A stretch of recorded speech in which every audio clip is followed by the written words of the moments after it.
बॉलीवुड अभिनेता और कॉमेडियन राजपाल यादव को दिल्ली हाई कोर्ट ने 2 फरवरी को चेक बाउंस मामले में जेल में सरेंडर करने का आदेश सुनाया था।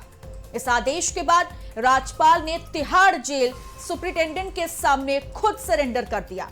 राजपाल पहले अदालत से मोहलत मांग रहे थे, लेकिन 4 फरवरी को उनकी याचिका पर सुनवाई के दौरान कोर्ट ने उन्हें मोहलत देने से मना कर दिया था और कहा था कि उन्हें पहले सरेंडर करना होगा।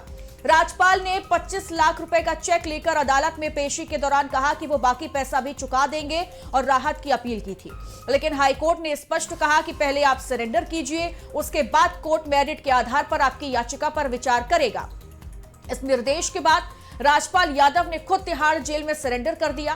कोर्ट ने कहा कि कानून का सम्मान न करने वाले लोगों को राहत की उम्मीद नहीं करनी चाहिए और कानून का पालन करना ही सर्वोपरि है, न कि उस कानून की अवमानना करना।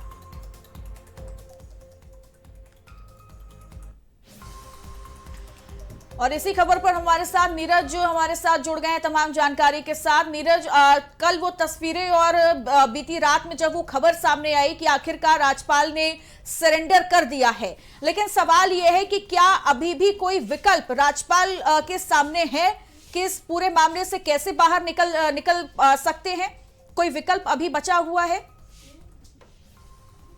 जी बिल्कुल, देखिए अभी सुप्रीम कोर्ट का दरवाजा बचा हुआ है राजपाल यादव के सामने। पूरा मामला 2010 का है, जब ये अपनी फिल्म अता पता लापता बना रहे थे और इन्होंने लोन लिया था 5 करोड़ रुपए का, लेकिन फिर उसे इन्होंने चुकाया नहीं और जो पैसे इन्होंने दिए तो वो चेक बाउंस हो गए। और जिसके बाद कई बार जो शिकायत करता था उसने इनसे पैसे मांगे, लेकिन बार बार चेक बाउंस होता रहा। बाद में वो अदालत गया और लोअर कोर्ट ने इनको 6 महीने की सजा दी थी, लेकिन बाद में इन्होंने रिक्वेस्ट किया और कहा कि ये पैसे वापस कर देंगे। उसके बाद इनकी जमानत हो गई हाई कोर्ट से, लेकिन उसके बाद भी इन्होंने पैसे नहीं दिए और बार बार टरकाते रहे। अब जब कोर्ट सख्त हुआ है तो 25 लाख रुपए का चेक लेके पहुंचे हैं। निश्चित तौर पर एक फ्रॉड का मामला है और कोर्ट ने इसीलिए सख्त टिप्पणी की है कि पहले आपको सजा भुगतनी पड़ेगी। आप कोर्ट का सम्मान नहीं कर रहे हैं, आप कोर्ट का अनादर कर रहे हैं और इसीलिए इन्हें जेल भेज दिया गया है। हालांकि 25 लाख रुपए लेकर आए थे, लेकिन पूरा मामला 5 करोड़ का है और ये भी नहीं बताया कि वो कब तक पैसे वापस करेंगे, किन किन तारीखों पे ये चेक वापस करेंगे। तमाम चीजें इन्होंने नहीं बताई, तो लिहाजा कोर्ट इनके प्रति सख्त रहा और इन्हें जेल भेज दिया गया है। ठीक है, तो निश्चित तौर पर ये कह सकते हैं नीरज कि जेल जाना तो पहले से ही तय था और लेकिन अब उन्होंने सरेंडर किया तो वो जेल भी चले गए। लेकिन सवाल अभी भी ये बना हुआ है कि उनके वकीलों की ओर से आगे की प्रक्रिया को कैसे शुरू किया जाएगा, क्योंकि अभी आपने सुप्रीम कोर्ट का भी जिक्र किया है, तो ये तो बिल्कुल तय है कि अभी और वक्त लग सकता है। सुप्रीम कोर्ट जब फैसला सुनाएगा, क्या फैसला सुनाता है, किस तरीके से दलीलें पेश की जाती हैं, ये भी एक मुख्य सवाल जरूर है कि अभी टाइम लग सकता है, वक्त लग सकता है।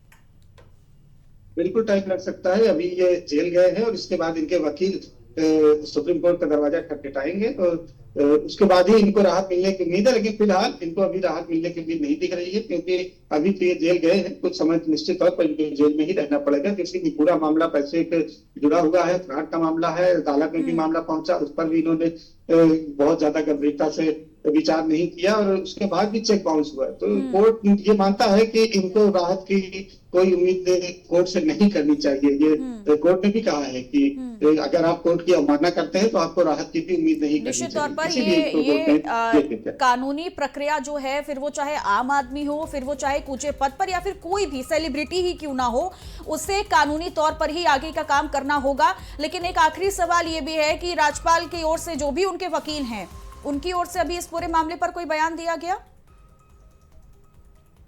राज्यपाल के वकील का यही कहना है कि वो सुप्रीम कोर्ट का दरवाजा खटखटाएंगे, क्योंकि वो पैसा चुकाना चाहते हैं और जिस तरह से उनके पास पैसा है वो उस हिसाब से चुकाना चाह रहे हैं। लेकिन याचिका करता है, वो कह रहा है कि 15 साल हो गए हैं कि अगर उनकी नियत होती तो कुछ पैसे जरूर वापस करते या धीरे धीरे किस्तों वापस करते, लेकिन इन्होंने जो चेक दिए वो सभी बाउंस हो गए। तो लिहाजा अब कोर्ट की सख्ती इनको झेलनी पड़ेगी। ठीक है, बहुत बहुत शुक्रिया नीरज आपका तमाम जानकारी के लिए।